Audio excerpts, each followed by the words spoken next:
Yep. Ready? Okay. Are you guys ready? Okay. So first up, we have Team 1, the media influence and often control elections, and Team 2, the media cover but do not control elections. So Team 1, the media influence and often control elections, you may go ahead and start your opening arguments. Yes, we believe that the media does have an influence on voter perceptions as well as voter turnout, based on how much attention is dedicated to a specific candidate. We have several examples from the most recent GOP Republican debates that kind of show how the media pays more attention to certain candidates than the other. According to a study conducted by the Washington Examiner, which evaluated the 10th Republican GOP debate, 30.9% of the speaking time during that debate dedicated specifically to Donald Trump, as opposed to John Kasich, who received only 19.3% of that speaking time. As we know, Donald Trump remains the party's frontrunner, and we see time and time again in the mainstream media, Trump, Cruz, and other candidates receive more media attention than candidates such as John Kasich. News outlets do have certain constraints set upon them, which are time and personnel, and meaning that they can't just cover everything, every single story that they would like. Their motive to cover one story over another is called a profit motive, which means that the story that they choose to cover is expected to generate revenue and keep the costs down. Therefore, they just select the story that they believe is going to get more attention over another. TV newspapers lose viewers and money from advertising. Therefore, it makes for a news outlet business, makes it difficult to make it, maintain it as a business.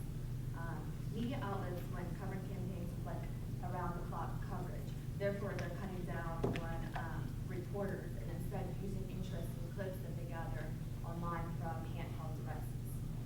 Media outlets look to cable television and internet outlets to both disseminate information cheaply as well as working around the law of equal time set by the FCC. Just to piggyback on what Rima said, we have searched at the Paul Research Center, which is big for journalism and media, have said that during President Obama's election and his campaign, he surpassed Mitt Romney because his following was bigger.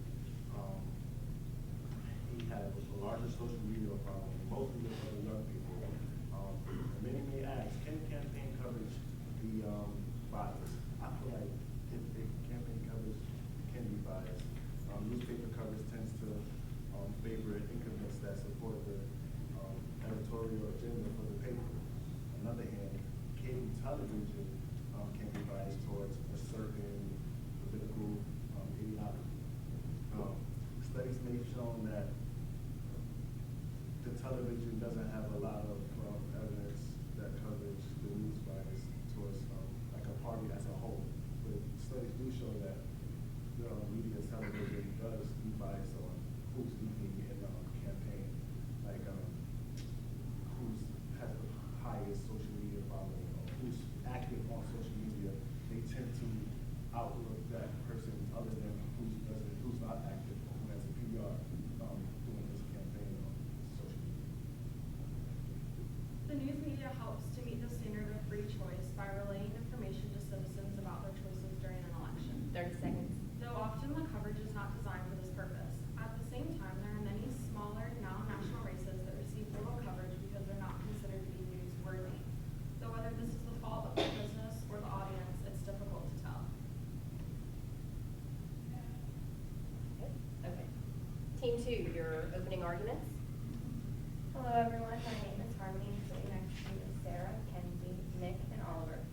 As we all know, the media plays a very large role in today's society, but what we want to look at today is whether it has control over the election process. I want to point out a very important statistic from the 2008 election. 95% of African American voters voted in the election for African American candidate Barack Obama. In that same election, more women than men voted for candidate Hillary Clinton. With that being said, what does this tell us about who or what controls the elections? According to the Electoral Knowledge Network, we media is essential when it comes to running an effective democracy, and a democratic election is impossible without media. I think we can all agree that the media does have an influence on the election process, but what we are here to explain today is why they don't control it. The main factors that do control the election process is the voters' behavior, party identification, and view of the incumbent's previous performance. The media can cover the election process as much as they want, but they cannot control someone's core beliefs. Okay, so the voter's background is the voter's identity, such as their economic class, ethnicity, race, gender, anything like that. So a candidate will purposely gear their campaign messages towards their voters to convey similarities. So what they do is they can be based off of the background, appearance, or even the appearance of the candidate. So voters tend to vote for candidates that appear most like them. So just an example is this past fall in 2015, President Obama came and spoke to Charleston. What he spoke to us about was, even though he's not running for president, he spoke about the issue with drugs in the area. So for example, if another candidate were to come to a rural area in West Virginia, what would they talk about? The issue with the economy and coal. If they were to speak to someone out in the Midwest, they would talk to them about legalization of drugs and environmental issues. So what they do, they speak to they speak the message that they want the people to, that will relate to the people. So personal connection is what really matters when it comes to the candidates and who votes for them. Party identification directly influences the voter's decision. 90% of voters affiliated with a political party tend to vote for that party's candidate in presidential elections. For example, voters learn to adapt whichever party affiliation most influences their childhood. Say somebody grew up in a family that was Democrat, so they're going to go vote more liberal, and vice versa. Another influence on voter decision is the incumbent's performance, as already talked about.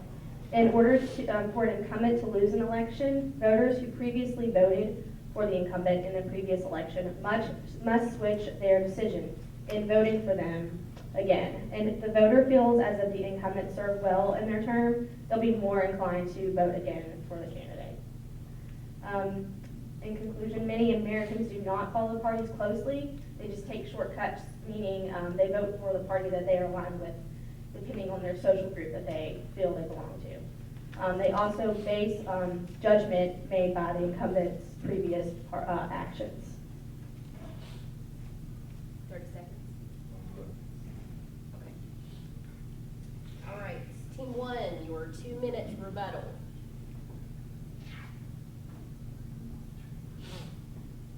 We believe that in response to that media does influence it, but it also controls the election and how the message is conveyed. If we're a Democrat, we're all Democrats, and we are most likely, we grew up in a Democratic household, we are most likely going to grow up and register ourselves as Democrats based on our social network, based on our upbringing. Statistically proven that we would typically tend to vote Democrat. But what we may not do is we may be influenced by a specific Democratic candidate based on how that message is conveyed. For an example, we've seen younger people split so much right now between Hillary Clinton and Bernie Sanders. They both touch upon issues that affect our generation, millennial generation as it's been labeled. And we see that the messages that they're trying to convey through their debates, through their campaign efforts, that they are controlling certain amounts of voter turnout based on their main bulleted points. So I think it influences it, but when we're looking at this from an actual candidate standpoint and not just a party standpoint, we see that different candidates are hitting issues a little bit harder, such as Bernie Sanders and his efforts to promote college opportunities to everybody, versus Hillary Clinton is also looking at college opportunities, but equal rights as well. And that pulls millennials in different directions and controls their perceptions as 30 well seconds. as their voter turnout. Just to piggyback on what Chase said, I feel like it does influence the election vote as well. Just a couple of days ago, I was watching a video on hip hop,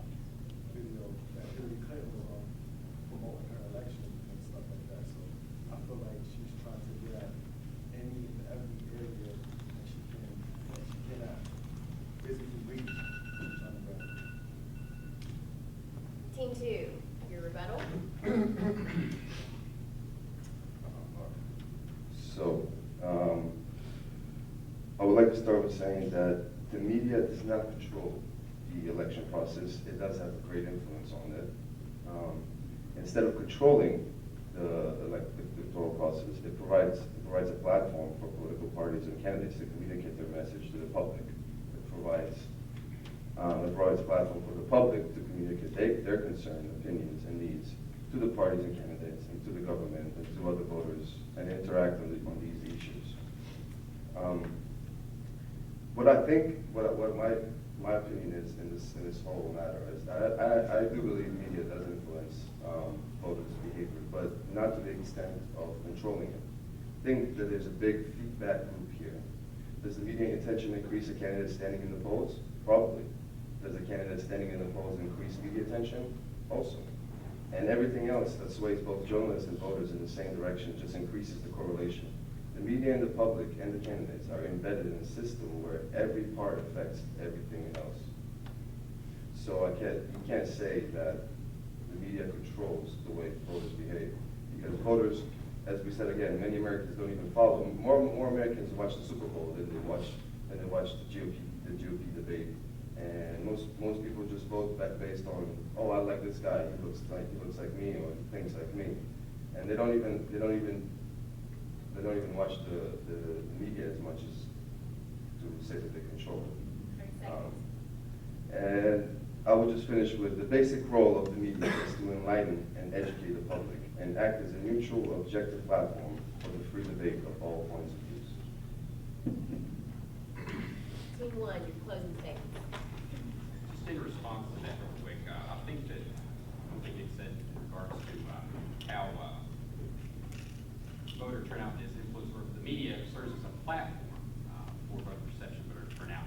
I think that that platform is objective through the candidate itself, but in terms of how that message is conveyed, that platform is channeled through media, and there's always going to be bias through media, depending on your network, depending on your agency, credibility of that agency, and consequently, you're going to see some influence, some control in how that message is articulated and tailored for the specific audience. But in conclusion to that, we think that whether it's through video clips, digital media, social media, and how different candidates are getting their messages across, and how the media supports them through those efforts into the mainstream, we believe that that has direct control over voter perceptions and voter turnout. Okay, team two, concluding remarks. Ladies and gentlemen of the jury, it is inevitable that the media has played a role in influencing the voters' behavior in the elections. However, a voter's background, political views, and religious beliefs outweigh the influences that the media has. The research stated in our argument are proven facts that the media is not the overall say-so on whether a person chooses Democrat or Republican. Different areas in our country have different people who hold different views about how they wish to be governed in today's society. The media has the ability to cover the election. However, it is the values held by the voters who possess the final word. Thank you.